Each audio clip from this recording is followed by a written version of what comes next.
जय हिंद। आज की क्लास में हम साइकोलॉजी के टेस्ट को सॉल्व करने वाले हैं, तो आप क्लास को लास्ट तक जरूर देखिएगा। और जो भी फैक्ट आपको लगता है कि ये नया है, हम पर को नहीं आ रहा है, तो आपको अपनी नोटबुक में उसको नोट करते चलिएगा, ताकि अपनी जो तैयारी है वो एकदम बेहतर हो सके। ठीक है साथियों, चलेगा। आज का पहला प्रश्न आपके सामने रहा ये कि क्रो एंड क्रो के अनुसार अधिगम का अधिगम नया ज्ञान आदत एवं डॉट डॉट डॉट का अर्जन है। तो साथियों यहाँ पर एक जो शब्द है वो मिस हो रहा है, उसको आपको यहाँ पर देखना है। तो ऑप्शन यहाँ पर पहला है कि सामाजिकता, अभिरुचि, अभिप्रेरणा या फिर मनोवृत्ति।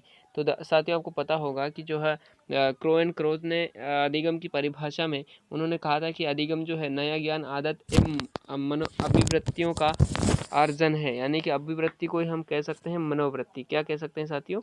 मनोवृत्ति। ओके, तो यहाँ पर जो अपना राइट जो आंसर होगा वो क्या हो जाएगा? डी जो है अपना एकदम करेक्ट आंसर है।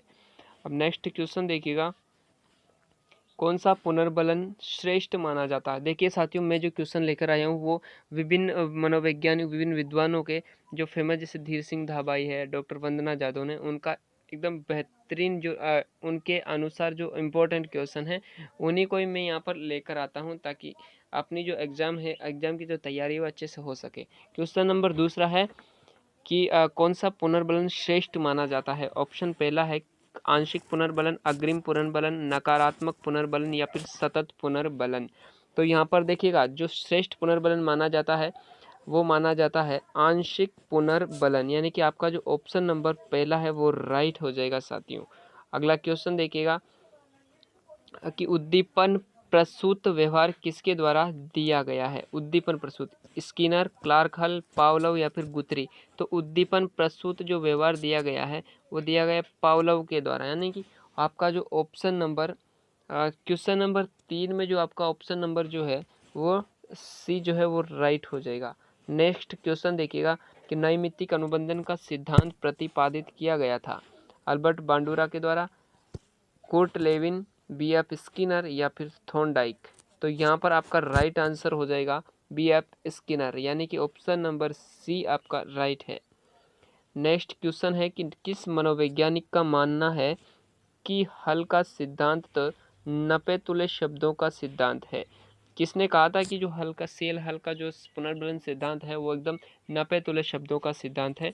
ऑप्शन आपका पहला है कि पावलोव, पीटरसन, लेस्टर एंडरसन या स्किनर। साथियों इसका राइट आंसर जो होगा वो हो जाएगा आपका लेस्टर एंडरसन। आपका ऑप्शन नंबर सी राइट है। नेक्स्ट देखिएगा, कौन सा नियम सादृश्यता का नियम भी कहलाता है? ऑप्शन पहला आत्मीकरण का नियम, मानसिक विन्यास का नियम, बहुप्रतिक्रिया का नियम, आंशिक क्रिया का नियम।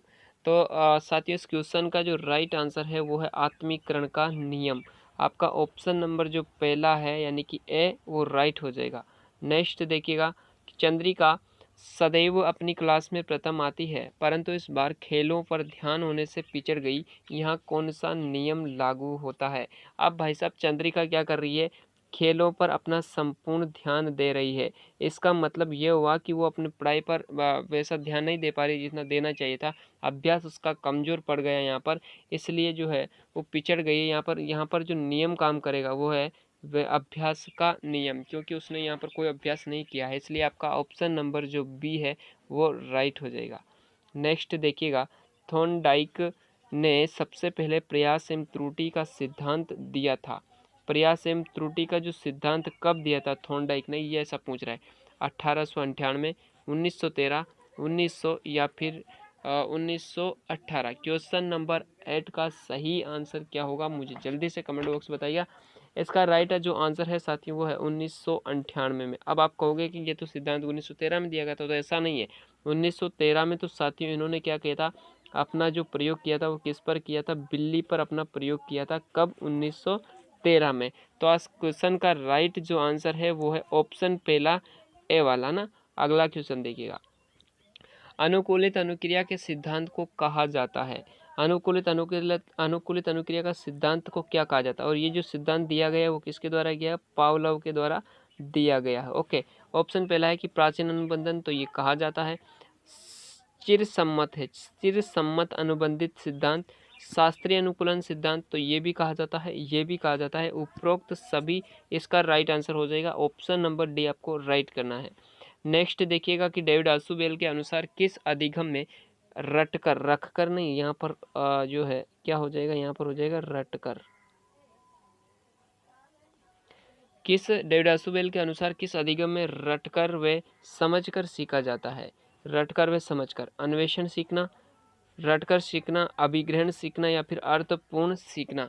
तो डेविड आसुबेल ने अपने अधिगम सिद्धांत में आपने 4 प्रकार के अधिगम बताए, जिनमें से ये चारों ही प्रकार है। ओके, ये चारों ही प्रकार डेविड आसुबेल के द्वारा बताए गए हैं। इसमें से ये कह रहा है कि किस इनमें से कौन सा सीखना है जिसमें रटकर भी और समझकर भी सीखा जाता है। तो इसका ऑप्शन नंबर आपको सी राइट कर लेना है। यानी कि जो अपन को समझ में आ जाता है वो तो हम समझ लेते हैं, लेकिन कोई ऐसा तथ्य, ऐसा फैक्ट आ जाता है जिसको हमें रटना ही पड़ता है, तो हम उसको रटते भी है और समझते भी है, तो फिर वो हो जाता है अपना अभिग्रहण सीखना।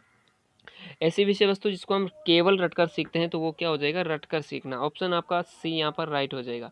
नेक्स्ट देखिएगा कि जब कोई स्वाभाविक उद्दीपक अस्वाभाविक उद्दीपक का स्थान ले लेता है तो ये क्या कहलाता है? अनुबंधित क्रिया, अवधित क्रिया या अधिगम क्रिया या पूर्वोक्त में से कोई नहीं।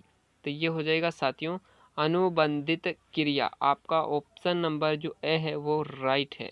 नेक्स्ट देखिएगा, सीखने में सहायक है, अंधविश्वास में से मुक्ति, उत्तम स्वास्थ्य आदतें, संवेगात्मक संतुलन या उपरोक्त सभी। तो साथियों ये जो सीखने में जो सहायक, ये जो कथन कहे गए थे वो कहे गए थे सिम्पसन के द्वारा। किसके द्वारा? सिम्पसन के द्वारा ये कथन कहे गए थे। यानी कि तीनों ही कथन क्या है, सीखने में सहायक है। आपको ऑप्शन नंबर जो डी है वो राइट करना है। नेक्स्ट देखिएगा कि अधिगम के लिए सत्य कथन है, अधिगम व्यवहार में अस्थायी परिवर्तन है। ये तो गलत है, अस्थायी नहीं स्थायी होता है। अभिप्रेरणा अधिगम का सर्वोत्कृष्ट राजमार्ग है, तो ये अपना राइट है। किसने कहा था ये ऐसा?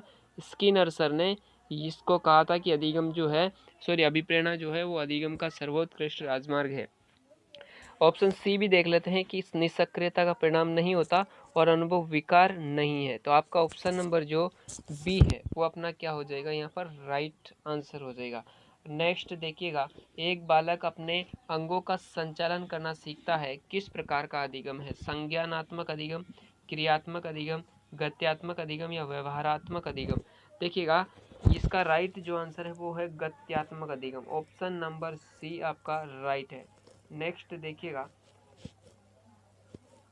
चलेगा आज के लिए आज के क्वेश्चन, आज की क्लास हम यहीं पर समाप्त करते हैं। आज की क्लास आपको कैसी लगी, क्वेश्चन कैसे लगे, कमेंट बॉक्स में जरूर बता के जाना। और आज के लिए इतना ही साथियों, मिलते हैं नेक्स्ट क्लास में। आज के लिए इतना ही, धन्यवाद।